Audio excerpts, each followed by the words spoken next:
I'm M. Carter Pierce, and this is the bonus reel. And today I want to talk about imminent. Perhaps you've heard that word before. Maybe you even know its definition. Imminent. Imminent basically means it speaks about things that are definitely going to happen. There's no way around it. There's no excuses. There's no contingency. It's going to happen. For example, the sun rises in the east and sets in the west. It will imminently set in the west. Period. There's no unless, if, but, or.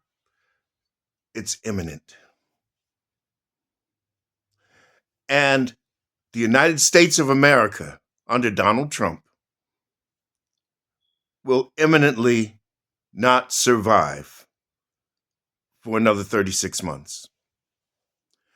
Even better still is the idea that Donald Trump himself probably will not survive for the next 36 months.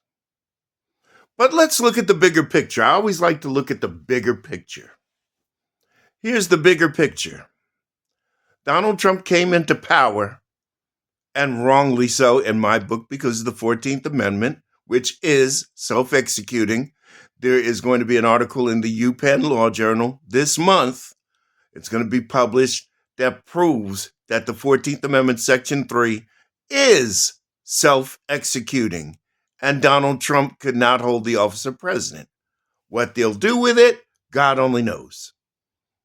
But the proof is out there. Nonetheless, he came into power on January 20th of 2025. And prior to that, things weren't perfect, but they were better than they were. Investments were being made into jobs and infrastructure here in the United States, things that help people. Deals were cut so that diabetics wouldn't pay any more than $35 a month, with a maximum of $2,000 a year for their insulin. And they were also planning to do that with other drugs. The markets were stable. Gas prices were dropping. The problem, of course, was inflation, but it was kind of getting under control. At least until January 20th, 2025. Then along came Elon Musk. The richest man in the world should not have a hand in deciding who works, who lives, who dies, because nobody else can afford what he can afford. He can afford the best doctors, the longest hospital stays, any kind of medication he needs. He can buy whatever foods he wants. He can live anywhere he wants to. But not us, not those of us who have families, have kids, are young. Maybe we don't have the skill set to get these high-paying jobs. Maybe we're old and we've worked all of our lives and we can't work anymore. How about the disabled who busted their asses out here in the world and got hurt and can no longer work? How about children who are too young to even do that? You know, the framers of the Constitution and the founders of this country wanted the average Americans to serve in government because they knew what it was like. They were the boots on the ground, not billionaires and damn near trillionaires who would bring a slanted view towards them and do things that were favorable to them. The saying goes that this country was built by men in jeans and being destroyed by men in suits. I wholeheartedly believe that. That's why I try not to wear suits that often, especially during these broadcasts. I don't want to be confused with them. In my senatorial campaign, and even if elected, I'm going to be breaking the rules. John Fetterman did it. I should be able to do it. The difference is I'm not going to Mar-a-Lago to hang out with Lara Trump. Anyway, Let's talk about the fact that we are going to Argentina. We loaned them $40 billion and we entered in a contract to buy their beef.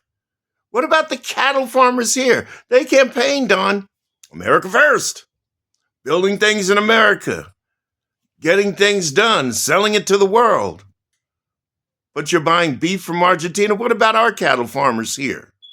It doesn't make sense to pay the transportation and import costs to bring beef from Argentina when we have plenty good cows right here in the good old USA.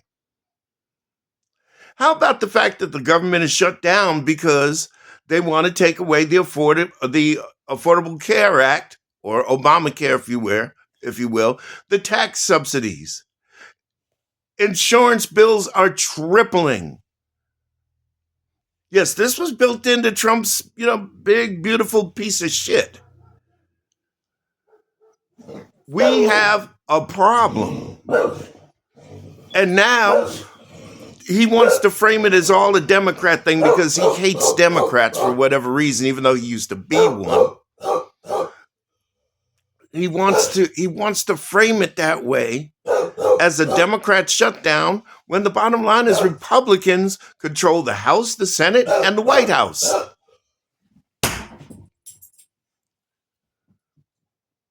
It has to stop. But now he expanded on that, and now he wants to withhold food stamps when there's a congressionally apportioned $6 billion emergency fund for the SNAP program. He wants to withhold dispersing those funds like he did to USAID to try to squeeze people to argue with the Democrats to get the shutdown over with. No, Donald, you want the shutdown over with? Permanently extend those ACA subsidies so people's health care doesn't triple. Families that were paying $2,000 a year are about to be paying $6,000 a year.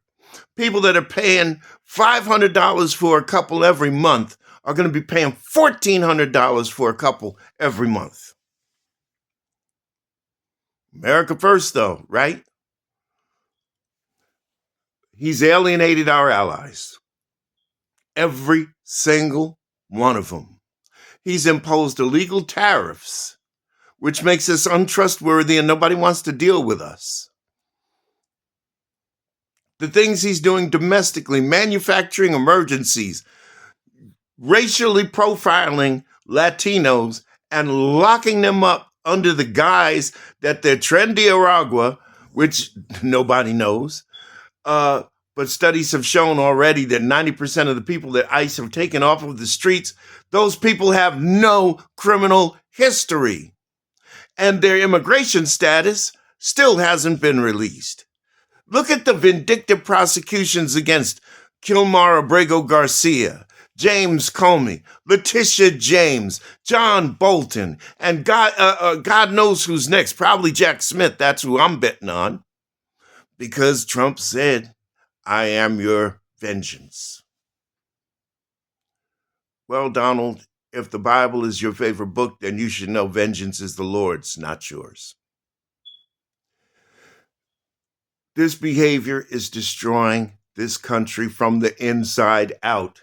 In 1954, Nikita Khrushchev said that he will destroy America from the inside and won't have to fire one shot. Trump bows at the need of Vladimir Putin. This is what Putin wants. Putin wants to reconstitute the USSR, if you weren't aware of that fact. He wants Ukraine. After Ukraine, he'll go after Poland. And if he can get us in Greenland in the bargain in Canada,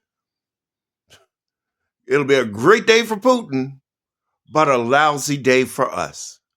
Trump has done all of this destruction, ladies and gentlemen, in 9 months. 9 months. What took 4 years last time to get me to a point of anxiety every single day. No, not Trump derangement syndrome. Don't start that garbage. Anxiety, waking up wondering what messed up thing he did already or overnight.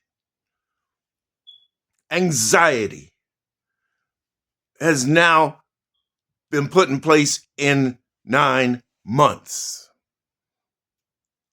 I don't think that Russell Vogt planned on him messing up the plan so bad. I don't even think Russell Vogt took into account that America would fight back against Project 2025. I don't believe they did. I really don't, because the pushback is great. It was a power grab by wealthy, greedy anarchists. The Heritage Foundation. They should actually be held for treason, I believe, and maybe in the future they will be. But in the present, in the here and now, we are aimed solidly at the imminent demise of the United States of America as we knew it. This is not the country I grew up in. This is not. Growing up, yes, you had Republicans and Democrats, and you also had independents, I might add. But they talked to each other. They came to a consensus. We got stuff done. We got things done. But for the last decade, we've been in an impasse because Donald Trump created this us versus them, good versus evil synergy. Falsely. And regardless, they want to say Obama divided America. No, he didn't. Obama did things for people. Millions of people that didn't have health care insurance have it now because of Obamacare, which Donald Trump hates. Donald Trump doesn't have any landmark legislation that helps the world like that. Donald Trump's major legislation is tax cuts for billionaires. Twice. And who gets stuck with the check? Us average Americans do. We are looking at an imminent government collapse. Now, Donald Trump may not last 3 years. Let's face it, he's 79 years old. He doesn't jog. He gets in a golf cart just to go from hole to hole. He's obese, despite his lies of being 6'3", 215 pounds. Let's try more like 5'9" and 340 pounds. He eats like an 11-year-old. His bad cholesterol has to be off the charts. I'm quite sure that he has blocked arteries. Look at the cankles. Look at the bruise on his hands. No, it's not from shaking hands. And that's not CVI. Sorry. That's congestive heart failure. I listened to him speak to the troops down in Virginia a couple of weeks back. And he was straining between sentences to keep breath. I know that sound. My grandmother had congestive heart failure. I saved her life twice as a child. I know what it sounds like. And I heard it in his, I guess you could call that a speech. It was ramblings about ugly ships. Do you get what I'm saying here? The United States of America as we know it will no longer exist. That's imminent. If Donald Trump is not put out to pasture, and quickly. Please comment, like, share, subscribe, except MAGA. This is an anti-MAGA zone. No MAGA. You even come on here, I'll delete you and block you. Otherwise, this is M. Carter Pierce, and you've been listening to The Bonus Reel. I'll see you on the next one.